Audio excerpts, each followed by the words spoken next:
Setelah disentil Erick Thohir, Telkom kini berbenah dan mendapatkan laba bersih hingga 10,99 triliun. Direktur Utama PT Telkom, Riri Ardiansah mengatakan, perseroan yang dipimpinnya masih mencatat kinerja yang cukup baik dengan peningkatan profitabilitas dan EBITDA mencapai 36,08 triliun atau naik sekitar 8,9% dibandingkan periode yang sama tahun 2019 dan pendapatan konsolidasi perseroan mencapai 66,09 triliun. Angka yang fantastis sekali dengan mencatat pembukuan laba bersih sebesar 10,99 triliun. Pernah dikritik Erick Thohir, anak perusahaan Telkomsel, pendapatan laba lebih besar dibanding induk Telkom sendiri. Kinerja bisnis Telkom tidak lepas dari pendapatan di tingkat lini bisnis digital Telkomsel dan fixed broadband IndiHome. Tercatat pendapatan lini bisnis tumbuh masing-masing 13,5%, yakni 31,9 triliun dan 19,1% yakni 10,9 triliun dibanding periode yang sama tahun lalu. Dan untuk meningkatkan kualitas Telkom dan Telkomsel terus melakukan inovasi seperti membangun BTS di lebih dari 15.831 BTS yang dibangun di berbagai wilayah di Indonesia, dan Telkomsel telah memiliki total BTS sebanyak 228.000 unit atau tumbuh menjadi 11,7% secara tahunan. Maka dari itu, Erick Thohir selaku Menteri BUMN terus menggenjot pendapatan perusahaan plat merah milik Indonesia. Untuk lebih lengkapnya, simak berita berikut ini. Good News Indonesia.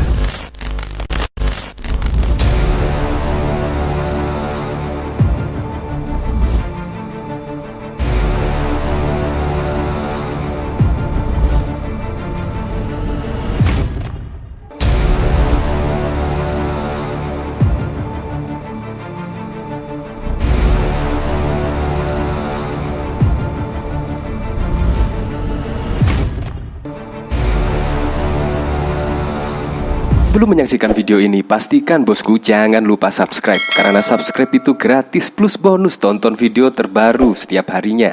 Jangan lupa ya. Mantap, Telkom cetak laba bersih hingga 10,99 triliun. PT Telkom Indonesia mencatat laba bersih 10,99 triliun pada September 1, 2020 yang mengokohkan bisnis perseroan di tengah dampak pandemi.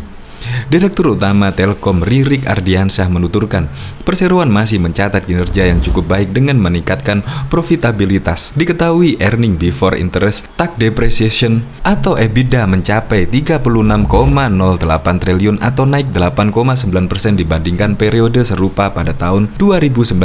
Pendapatan konsolidasi perseroan itu mencapai 66,9 triliun dengan laba bersih 10,99 triliun. Kinerja perseroan yang sehat juga mencerminkan dengan meningkatnya arus kas dari kegiatan operasi yang tumbuh 23,4% menjadi 34,2 triliun, kata Riri dalam rilisnya Sabtu 8 Agustus 2020. Kinerja bisnis perusahaan itu tidak lepas dari peningkatnya lini bisnis digital Telkomsel dan fixed broadband IndiHome. Tercatat pendapatan lini bisnis itu tumbuh masing-masing 13,5% yakni 31,9 triliun dan 19,1% yakni 10,4 triliun dibanding periode yang sama tahun lalu.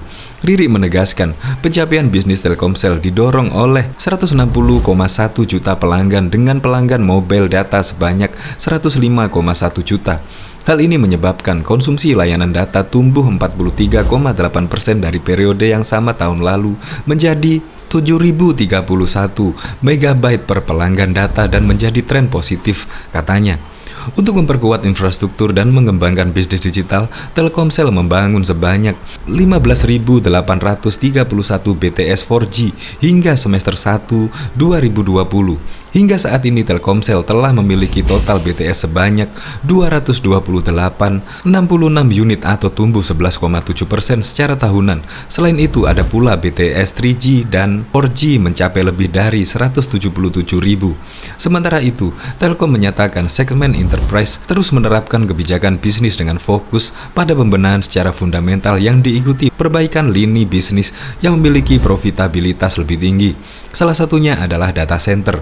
Saat ini Telkom memiliki data center di 22 lokasi dan baru saja melakukan pembukaan proyek data center tier 3 dan 4 dengan tahap pertamanya digelar pada pertengahan 2021. Perseroan juga mencatat wholesale and international business menunjukkan kinerja yang baik dengan meningkatkan pendapatan 13,9% secara tahunan, terutama didorong oleh peningkatan bisnis menara telekomunikasi dan voice wholesale. Perseroan juga menyatakan belanja modal perseroan di semester 1 2020 adalah 12 triliun dengan alokasi terutama digunakan untuk membangun infrastruktur broadband baik untuk mobile maupun fixed broadband. Telkom akan terus berinovasi memberikan produk dan layanan digital, tidak hanya untuk memberikan pengalaman digital terbaik bagi masyarakat tapi juga untuk menggerakkan perekonomian nasional, kata Ririk.